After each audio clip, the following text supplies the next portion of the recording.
बंधुओं, राधे राधे। हलछठ कथा, हलछठ व्रत कथा को हलछठ कथा, हलषष्ठी व्रत कथा के रूप में भी जाना जाता है।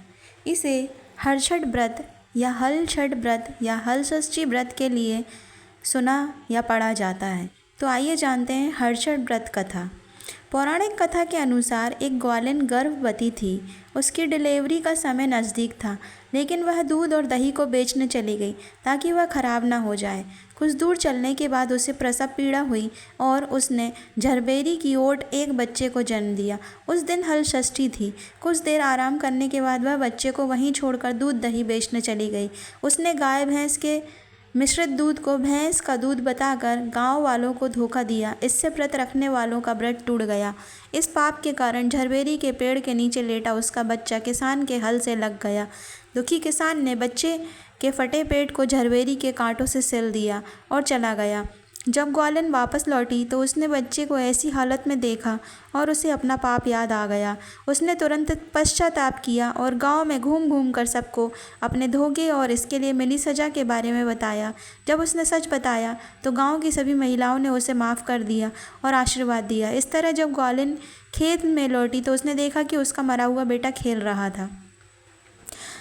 बंधुओं, हलछठ की दूसरी कथा भी इस प्रकार है, जो देवरानी और जेठानी की है। एक समय की बात है, कांचीपुरी में एक देवरानी और जेठानी रहती थी। देवरानी का नाम तारा था और जेठानी का नाम विद्यावती था।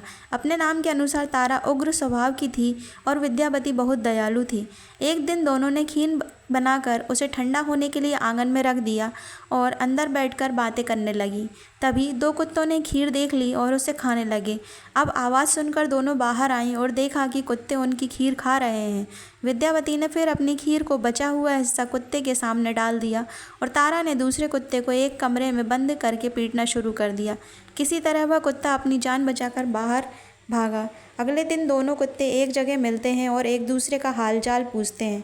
इस पर विद्यावती की खीर खाने वाला कुत्ता कहता है कि वह महिला बहुत दयालु थी, उसने बची हुई खीर मुझे भी खाने को दी। भगवान करे कि जब मेरा दोबारा जन्म हो तो मैं उसी का बच्चा बनूं और उसकी अच्छे से सेवा करूं। अब दूसरा कुत्ता कहता है कि मुझे भी उस स्त्री का बच्चा बनना चाहिए ताकि मैं उससे बदला ले सकूं। उस दिन हलषष्ठी व्रत था। तारा की पिटाई से वह कुत्ता बेदम होकर मर गया। अगले हलषष्ठी व्रत के दिन तारा ने एक पुत्र को जन्म दिया। जन्म के बाद अगले हलषष्ठी व्रत के दिन वह बच्चा मर गया। इसी तरह तारा ने एक करके 5 पुत्रों को जन्म दिया। उसका पुत्र 1 वर्ष के बाद हलषष्ठी व्रत के दिन ही मर जाता था, जिससे तारा दुखी हो गई और हलषष्ठी माता की प्रार्थना करने लगी। उसी रात तारा को सपने में वही कुत्ता दिखाई दिया जो उसकी पिटाई से मर गया था।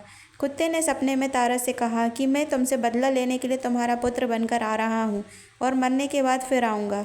जब तारा ने अपने अपराधों के लिए क्षमा मांगी तो उस कुत्ते ने कहा कि तुम्हें हलषष्ठी व्रत करना चाहिए ताकि तुम्हें दीर्घायु पुत्र की प्राप्ति हो। स्वप्न में बताई गई विधि के अनुसार तारा ने अगली बार हलषष्ठी व्रत किया और माता से आशीर्वाद मांगा। हलषष्ठी माता की कृपा से तारा ने एक दीर्घायु बालक को जन्म दिया और सुखपूर्वक रहने लगी। इधर विद्यावती ने भी हलषष्ठी व्रत किया और माता की कृपा से एक सुंदर और गुणवान पुत्र को जन्म दिया और सुखपूर्वक रहने लगी। बंधुओं, यदि आप भी हलषष्ठी व्रत करते हैं तो ये कथा अवश्य सुने, जिससे आपको भी सुंदर, बलवान, अच्छा पुत्र प्राप्त हो और आप पुत्रवती बने। बंधुओं, यदि ये वीडियो आपको पसंद आए तो लाइक करिए, चैनल पर नए हो तो सब्सक्राइब करिए। मिलते हैं जल्दी ऐसे अच्छे वीडियो देखने के लिए, बने रहें मेरे साथ।